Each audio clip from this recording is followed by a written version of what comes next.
ketemu lagi di channel Desa Nanda. Kali ini kita akan membahas materi kelas 12, yaitu soal-soal listrik arus searah. Bagi yang belum subscribe channel Desa Nanda, silakan di subscribe dulu dan aktifkan tombol lonceng agar mengetahui postingan-postingan Desa Nanda berikutnya. Contoh soal pertama, sebuah kawat yang panjangnya 1 meter mempunyai jari-jari 7 mm dan hambatan jenis 10 pangkat min 7 ohm meter. Oke, kita langsung tulis. Diketahui panjang berarti L itu adalah 1 meter, mempunyai jari-jari 7 mm berarti R 7 mm. Kemudian hambatan jenis 10 pangkat min 7 ohm meter berarti itu adalah rho 10 pangkat min 7 ohm meter. Kemudian apabila beda potensial antara kedua ujung penghantar 20 volt, berarti yang diketahui adalah V 20 volt. Tentukanlah, berarti ditanya A, besar hambatan, berarti yang ditanya adalah R. Nomor B, kuat arus listrik yang mengalir, berarti ini adalah I. Materi ini adalah materi pertama kita, yaitu terkait tentang hukum Ohm. Yang diketahui adalah L, R, rho, V. Yang ditanya adalah R hambatan. R di sini adalah R jari-jari. Kita tulis dengan R kecil saja ya, biar tidak kebalik kalian. Jadi boleh saja itu ditulis dengan R kecil. Nah, yang ditanya adalah R. R sama dengan, masihkah ingat rumusnya? Rho dikali L per A. Rho-nya sudah ada, L-nya sudah ada. Nah, A-nya yang belum ada. Sedangkan diketahui di sini di clue-nya itu adalah jari-jari. Berarti karena yang diketahui adalah jari-jari, berarti permukaan kawat tersebut pastilah berbentuk lingkaran. Berarti kita harus mencari dulu nilai A. Kita menggunakan rumus luas lingkaran. Bagaimana rumus luas lingkaran? A sama dengan, boleh menggunakan PR kuadrat atau A sama dengan 1/4 pi D kuadrat. Karena di sini jari-jari, kita menggunakan rumus yang pertama. Berarti langsung kita cari di sini. A sama dengan pi, nilai pi adalah 22/7 atau 3,14. Karena R-nya di sini adalah 7, kelipatan 7, berarti kita pakai yang 22/7 saja. Dikali 7. 7 mm ini kita jadikan meter ya. Berarti ini adalah 7 kali 10 pangkat min 3 meter. Berarti ini kali 10 pangkat min 3. Karena R-nya kuadrat, berarti ini juga adalah kuadrat. Ini 10 ya. Oke, sehingga A sama dengan 22/7 dikali 49 dikali 10 pangkat min 3. Min 3 dikuadratkan berarti pangkatnya dikalikan, min 6. Berarti ini kita mudahkan, ini masih 7. Sehingga A sama dengan 154 kali 10 pangkat min 6. Jadi 22 kali 7 154. Satuannya berarti di sini adalah meter persegi. Oke, setelah kita mendapatkan A, berarti nilai R sudah bisa kita jawab sekarang. Berarti R sama dengan rho-nya itu adalah 10 pangkat min 7 kali L-nya 1 dibagi A-nya 154 kali 10 pangkat min 6. R sama dengan 1/154 dikali 10 pangkat min 7 dikali 10 pangkat min 6 dibawa naik menjadi pangkat positif 6. R sama dengan 0,0065 kali 10 pangkat min 7 dikali 10 pangkat 6 itu berarti 10 pangkat min 1. Pangkatnya dijumlahkan. Satuannya adalah ohm. Karena 10 pangkat min 1 itu artinya dibagi 10. Sehingga boleh kita tulis dengan R sama dengan 0,0065 dibagi 10 berarti 0,00065 ohm. Untuk yang nomor B, yang ditanya adalah I. Apa yang kita gunakan? Jelaslah hukum Ohm bahwa V sama dengan IR atau I sama dengan V per R. Jelas ke sana. Berarti I sama dengan V per R. V-nya diketahui itu adalah 20. R-nya kita mendapatkan 0,00065 sehingga hasil I-nya itu adalah 30769,23 satuannya ampere.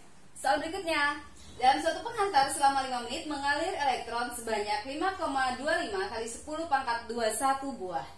Apabila muatan elektron 1,6 kali 10 pangkat min 19 kolom, kuat arus yang mengalir sebanyak. Kita tulis, diketahui selama 5 menit, berarti diketahui waktu T 5 menit. Ini kita jadikan sekon ya, berarti ini adalah 300 sekon, tinggal dikali 60. Mengalir elektron sebanyak 5,25 ya, kali 10 pangkat 21, berarti itu banyak elektron. Banyak elektron kita tulis dengan N. N elektron, Na kita tulis ya. 5,25 kali 10 pangkat 21 buah. Apabila muatan elektron 1,6 kali 10 pangkat min 19 kulum, itu adalah muatan elektron, berarti kita tulis Q elektron, Qa. Kita tulis Q kecil aja. Sama dengan 1,6 kali 10 pangkat min 19 kulum. Kemudian yang ditanya adalah kuat arus yang mengalir, I-nya berapa? Nah, ini masih sama dengan materi video yang pertama, yaitu listrik arus searah part 1. I atau kuat arus itu adalah banyaknya muatan per satuan waktu. T-nya sudah ada di soal, sedangkan Q banyaknya muatan yang belum ada di soal. Yang diketahui di soal itu adalah banyak elektron dan muatan elektron. Jangan muatan elektron yang kamu masukkan di sini, ya. Q itu adalah banyaknya elektron dikali muatan elektron. Kita hitung dulu. N elektron adalah 5,25 kali 10 pangkat 21 dikali 1,6 kali 10 pangkat min 19. Q sama dengan 0,25 dikali 1,6 itu adalah 8,4 dikali 10 pangkat 21 dikali 10 pangkat min 19, berarti sama dengan 21 dikurangi 19, yaitu 2. 10 pangkat 2 itu adalah 100, sehingga boleh ditulis 8,4 dikali 100, sehingga ditulis 840, satuannya kulum. Setelah kita mendapatkan nilai Q, kita sudah bisa mendapatkan nilai I sekarang. I sama dengan Q per T, berarti 840 dibagi T-nya adalah 300. Ini kita mudahkan, berarti I sama dengan 2,8 satuan ampere. Oke, soal berikutnya disediakan suatu rangkaian seperti ini. Yang ditanya itu adalah besarnya hambatan di titik AB adalah berapa ohm. Oke, diketahui R1, R2 dan seterusnya kalian tulis sendiri. Oke, sekarang kita melihat rangkaian ini. Yang ditanya adalah besar hambatan gabungan, berarti dari A ke B. Kalian yang sudah bisa melihat rangkaian ini akan tahu bahwa yang pertama antara R2 dengan R3 itu tersusun secara seri. Lihat, dia jalan tol aja ini. Jalan tol tidak ada cabang seperti ini, tidak ada cabang. Sehingga ini, kalau kalian tulis, ini adalah tersusun secara seri. Boleh kamu tulis dengan ini RS1. Kemudian antara R5 dan R4 juga ini adalah rangkaian yang tersusun secara seri juga. Tidak ada cabang. Sehingga ini boleh kamu tulis dengan RS juga. Kita tulis dengan RS2. Kemudian antara RS1 dengan RS2 ini bercabang di sini. Ini ada cabang. Sehingga antara RS1 dengan RS2 itu tersusun secara paralel. Oke, untuk mempermudah kalian melihat gambar, maka rangkaian ini akan Ibu ubah gambarnya, akan menjadi seperti ini.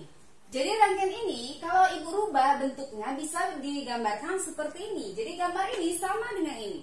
Jadi antara R2 dengan R3 itu tersusun secara seri, kemudian R5 dengan R4 tersusun secara seri, kemudian nanti mereka akan paralel, baru bergabung nanti dengan R1, kemudian R6, kemudian kita paralelkan nanti dengan R7 lagi. Oke, sekarang kita hitung ya. Kita mencari dulu RS1, berarti RS1 itu adalah gabungan dari R2 dan R3. R2 ditambah R3, berarti itu adalah R2-nya 5, R3-nya 3. Berarti RS1 sama dengan 8 ohm. Kemudian kita hitung RS2. RS2 itu antara R4 dengan R5. Ini kita sebut RS2. Sama dengan berarti R4 ditambah R5. R4-nya itu adalah 4, R5-nya itu adalah 4. Berarti nilai RS2 sama dengan 8 ohm. Setelah R2 dengan R3 bergabung menjadi RS, kemudian R4 dan R5 bergabung menjadi RS, maka antara RS1 dengan RS2 ini akan menjadi suatu rangkaian paralel. Kalau kita gambarkan akan menjadi seperti ini lagi. Setelah itu kita akan melihat bahwa antara RS1 dengan RS2 tersusun secara paralel. Berarti kita harus paralelkan dulu, sehingga kita menghitung dengan seper RP sama dengan seper RS1 ditambah seper RS2 sama dengan seper 8 ditambah seper 8. Berarti seper RP sama dengan 2/8. RP berarti adalah 8/2 yaitu 4 ohm. Nah, gambarnya akan menjadi seperti ini. Setelah itu kamu akan bisa melihat bahwa antara R1, RP, dan R6 itu tersusun secara seri. Jadi ini akan tersusun secara seri karena tidak ada cabang yang memisahkan. Sedangkan dengan R7 dia tidak tersusun secara seri tetapi secara paralel. Kenapa? Karena ada cabang yang memisahkan. Kalau seandainya di sini tidak ada cabang ke B, jadi cuma rangkaiannya seperti ini, baru dia akan merupakan menjadi suatu rangkaian seri semuanya. Tapi karena di sini ada B, berarti dia bercabang, ada cabangnya, berarti dia tidak tersusun secara seri. Atau kalau cabang ini juga kita hilangkan, misalnya seperti ini, antara R6, RP, R1, dan R7 bisa dikatakan tersusun secara seri. Jadi hati-hati melihat suatu rangkaian. Karena di sini ada cabang, yaitu ini A, maka dengan R7 dia tersusun secara paralel. Jadi kalau gambar yang di atas ini kita gambarkan ulang, bisa kita gambarkan seperti ini. Jadi di sini dengan jelas kita akan bisa melihat bahwa antara R1, RP, dan R6 itu tersusun secara seri. Berarti hasil serinya ini, berarti RS, karena ada tadi RS1, RS2, ini kita tulis RS3 saja, itu adalah gabungan antara R1 ditambah RP ditambah R6. Berarti RS3 sama dengan R1-nya itu adalah 3, RP-nya tadi kita dapat 4, R6-nya itu adalah 3, berarti ini adalah 10 ohm. Jadi gabungan antara R1, RP, dan R6 menjadi RS3, kemudian dia paralel dengan R7. Sehingga R terakhir, R gabungan antara RS3 dengan R7 itu adalah berupa rangkaian paralel. Sehingga Ibu hitung di sini, R gabungan, seper R gabungan sama dengan seper RS3 ditambah seper R7. Seper R gabungan sama dengan seper 10 ditambah seper R7-nya itu adalah 10. Seper R gabungan sama dengan 2/10. Sehingga R gabungannya itu adalah 10/2, 5 ohm. Contoh berikutnya, disediakan suatu rangkaian titik A, B, C, D, kemudian ditanya, hambatan pengganti antara A dan C adalah berapa ohm? Oke, antara A dan C. Berarti kita harus mencari jalur kemana saja, jalur dari A ke C. A ke C berarti akan bisa melewati R1, kemudian ke R2. Dia tidak akan dari A, tidak akan ke B. Kenapa? Karena ini berupa rangkaian terbuka. Sehingga tidak akan ada arus yang mengalir ke sini. Sehingga arusnya akan mengalir, rangkaiannya akan mengalir dari R1, R2. Dia tidak akan ke B lagi, ke R3. Berarti dia akan langsung ke R6. Kemudian ke R8 pun dia tidak. Kenapa? Karena kalau dari D dia tidak akan bisa ke C juga karena di sini ada rangkaian terbuka. Jadi dia akan melewati R1, R2, R6, R5, R7. Ya, dan juga boleh R1, R4, R7. Jadi rangkaian yang dilewati adalah ini. Sehingga rangkaian yang bisa kita abaikan adalah R8 dan R3 karena dia tidak dilewati. Karena di sini berupa rangkaian terbuka. Sehingga kalau kita hilangkan R3 dengan R8, maka gambar akan menjadi seperti ini. Nah, dari sini terlihat bahwa antara R2, R6, dan R5 ini tersusun secara seri. Ini adalah berupa rangkaian seri. Nah, berapakah hasil serinya itu? Berarti kita hitung RS sama dengan R2 ditambah R6 ditambah R5. Berarti sama dengan R2-nya adalah 2 ditambah 2 ditambah 2. Itu adalah 6 ohm. Itu adalah RS-nya. Sehingga setelah ini bergabung menjadi satu rangkaian RS, maka kita bisa menggambarkan lagi rangkaiannya akan menjadi seperti ini. Dari sini bisa kita lihat juga bahwa antara R4 dengan RS itu tersusun secara paralel. Sehingga kita harus mencari dulu hasil paralel dari R4 dengan RS ini. Kita tulis berarti RP sama dengan seper RP sama dengan seper R4 ditambah seper RS. Atau seper R4-nya adalah 6 ditambah seper RS-nya adalah 6. Sehingga seper RP sama dengan 2/6. RP sama dengan 6 bagi 2 adalah 3 ohm. Kita sudah mendapatkan nilai RP 3 ohm. Sehingga R4 dengan RS ini sudah menjadi satu rangkaian gabungan yaitu RP.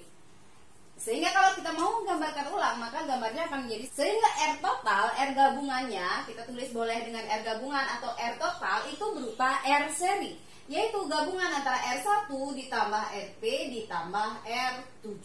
Sehingga R gabungan itu sama dengan R1-nya 4 ditambah RP-nya tadi 3 ditambah R7-nya 6. Sehingga R gabungan sama dengan 13 ohm. Demikianlah materi kita hari ini. Semoga bermanfaat, dan kalau dirasa bermanfaat silakan di like dan di share, dan jangan lupa bagi yang belum subscribe channel Tiasan Anda, silakan di subscribe dulu dan aktifkan tombol lonceng agar mengetahui postingan-postingan Tiasan Anda berikutnya. Dadah.